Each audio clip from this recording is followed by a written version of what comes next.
tidak lagi percaya pada jurnalisme. Dengan 3 isu ini lengkap sudah problem yang dihadapi oleh jurnalisme. Sehingga muncul pertanyaan, apakah jurnalisme masih punya masa depan? Masih adakah jurnalisme 5 atau 10 tahun dari sekarang? Kalau kita bedah, sebetulnya yang menjadi akar persoalan adalah krisis model bisnis. Media memilih model bisnis yang tidak sejalan dengan manfaat yang diberikan oleh produknya. Kalau kita kembali kepada teori dari bisnis model,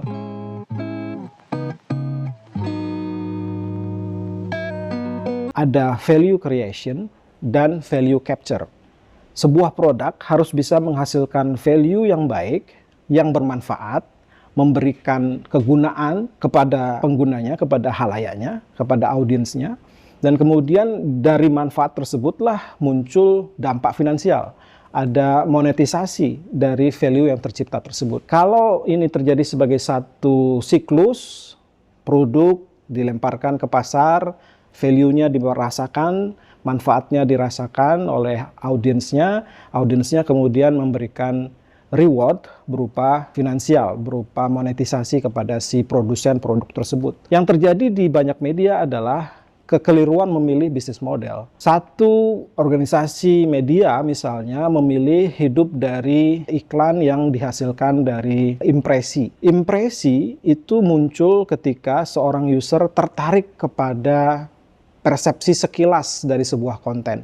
Judulnya menarik, atau isunya tentang sesuatu yang sama sekali tidak normal, sensasional. Konten-konten semacam itu menghasilkan impresi, menghasilkan klik.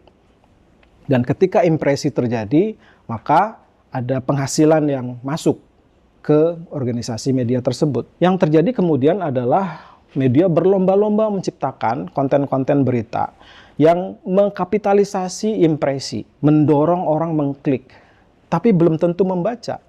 Belum tentu merasakan manfaat dari informasi tersebut. Kita kemudian kenal fenomena clickbait. Kita kemudian terpesona atau terenyuh gitu ya pada saat yang sama melihat berita-berita tentang hal-hal sepele, hal-hal remeh-temeh yang sebetulnya tidak layak diberitakan. Banyak panduan-panduan etika berita, kode etik jurnalistik yang dilanggar demi mengejar impresi. Memang ada revenue, tapi pada akhirnya keterpercayaan publik kepada media, kepada jurnalisme tergerus. Dan akibatnya kemudian media menggali lubang kuburnya sendiri. Memang dapat reach, tapi belum tentu dapat engagement.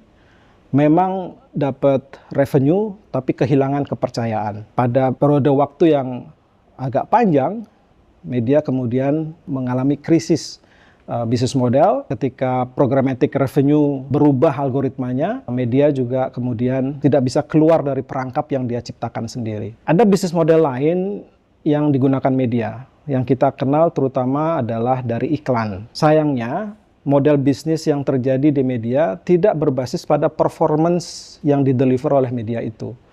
Jadi pengiklan membayar slot iklan di media, membayar inventory atau aktivasi, bukan karena performance yang dideliver oleh media tersebut, tetapi lebih untuk menjaga hubungan baik, untuk menjaga relasi,